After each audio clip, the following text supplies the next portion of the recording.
Hello, this is Grandmaster Hans Zeman, back with a chapter covering the move 1g6. This is going to be sort of one of the shorter chapters because a lot of the transpositions are covered.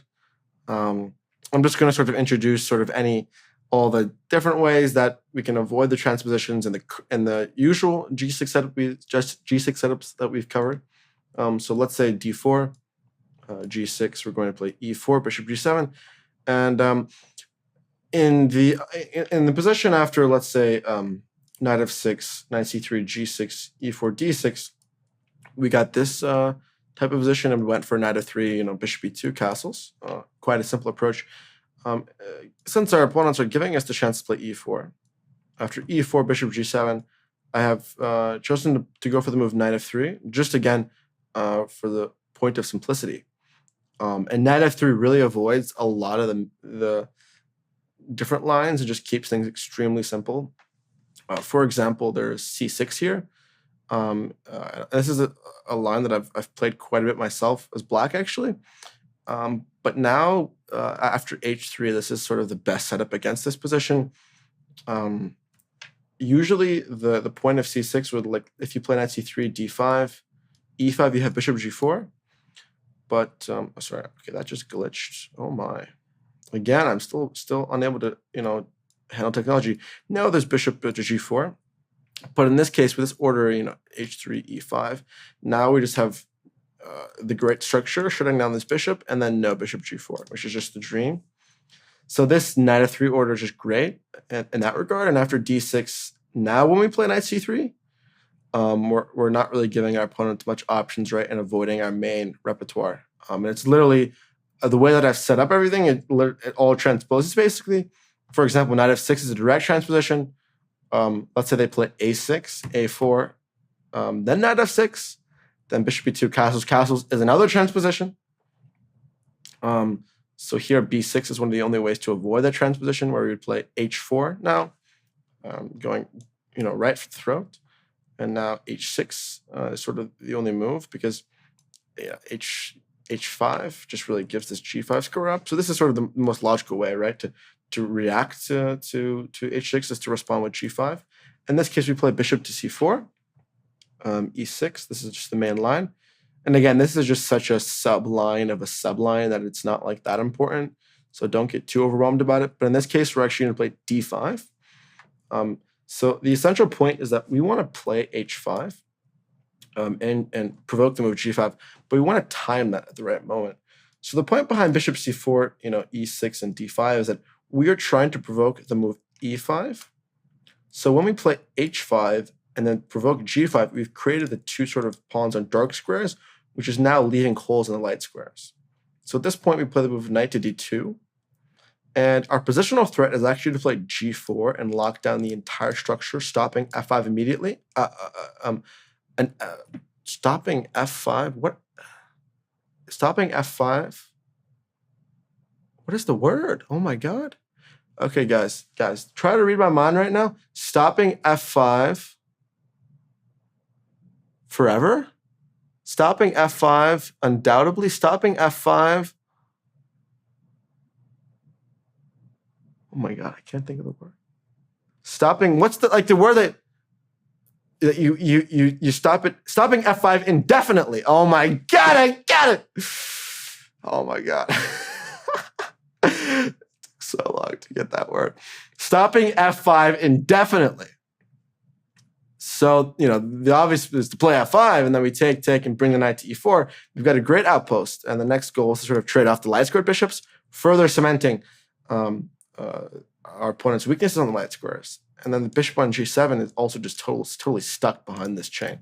So that bishop is going to live a very sad life indefinitely. For example, on e7, we play g4. This might look like my game that you might be familiar with, where I became a grandmaster in 26 moves without taking a single piece. It was quite a peaceful game, if you ask me, without taking any pieces. When it gets late and I get tired, the jokes just start rolling out, so smoothly. Or maybe it's just my delusions. Anywho, they can delay it with knight to e7, and then we just play bishop e3. Again, another waiting move, saying, Okay, find a move other than e5 that you can't play, right? The bishop can't really move. Covering e6, the knight can't move because it would, get in the way of the bishop. So there's no other really.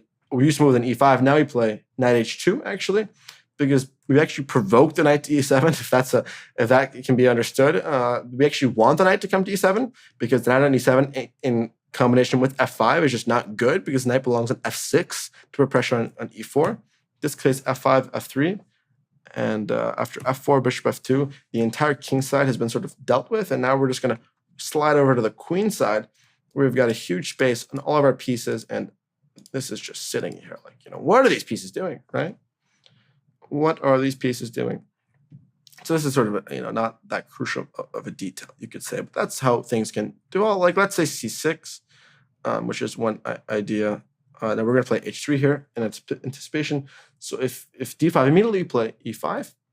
And at this point, if black doesn't want to be completely worse to have to play f6, immediately trying to break down the center, but we simply play bishop e3, fe, knight h6, castles. And after castles, we play rook e1. And again, I didn't see such a need to go into depth here. I think it's important to understand, first of all, the idea of a4 to be understood clearly. We're going to be restricting our opponent and maintaining space on the king side because we have a spatial advantage with the e5 pawn, right? Because we're sort of restricting this bishop quite a bit. And then the knight on b1 can go from d2 to f1 to g3. The bishop can be improved as well. But again, when you have such a dominant pawn against this bishop and also sort of a weak king side, perhaps h4, h5 at some point can be sort of utilized to weaken the black king. This is not really too critical, right? They can play knight h6 in this regard, and then f6, which arguably is a bit natural, right? Because knight h6 is just a developing move. A lot of people will just play it. But the slight nuance here after f6 is that you actually want to play bishop f4. The point being that you want to recapture with the bishop because that just is better, right? To trade these bishops and then also get the outpost for e5. So after castles, if fe, takes, we traded off the dark squared bishops, which considering the h6, h7, g6 structure weakens the king significantly. And then we've also just got the open e file with the backwards e7 pawn. We've got the e5 outpost, right? This position is just amazing in all aspects. So this line again, this c6 d5 whole structure, when we play h3, really just loses all of its strength. And let's say d6, knight c3, knight f6, we could lead to transposition. But in this case, it just makes much more sense to just play bishop to d3. And again, we don't really need to develop this knight yet. There's no reason to play knight c3 if we don't need to. We should prioritize immediate castling and quick development. A way that things can develop here is castles, knight g6, c3, castles, bishop e3, e5, knight d2. Yet again, the position is extremely solid. We're going to keep in mind the a4, a5 idea, rook e1, knight can come to c4. Again, we have a space advantage. Our opponent's pieces are just bad because they're just passive, and we have superior structure, right? We play simple chess, and again, this is so far out of the Jobava London sort of typical themes, right? We're just sort of covering the sort of dubious lines or openings our opponents can go for. But again, just taking a very simple approach against these is going to be the most effective. So in this case, there's also c5 immediately. But, guess what? We've got a transposition. So we were able to transpose here as well. Just to show this transposition to remind you, after d4, c5, we could reach this from so many different orders. d6, e4, g6, knight f3, bishop g7, bishop c4. So we're able to get this structure from c5 as well. And transposed, right? So there are a lot of transpositions here, which makes things super simple and lets you focus on the main lines of the Jobava so you can stick to crushing the Jobava and also crushing the dubious openings that your opponent might play as well. Thank you guys for watching this chapter. Hope any modern players have been converted as well the Dutch players, as well as the England players. I really hope to convert all the people playing terrible openings who are watching this course. So again, the main point is just to recap some of the themes is you're going knight f3, h3, just very quick, solid development. No need to do anything crazy. So thank you guys for watching this chapter. Hope you enjoyed it, and I'm looking forward to the next one.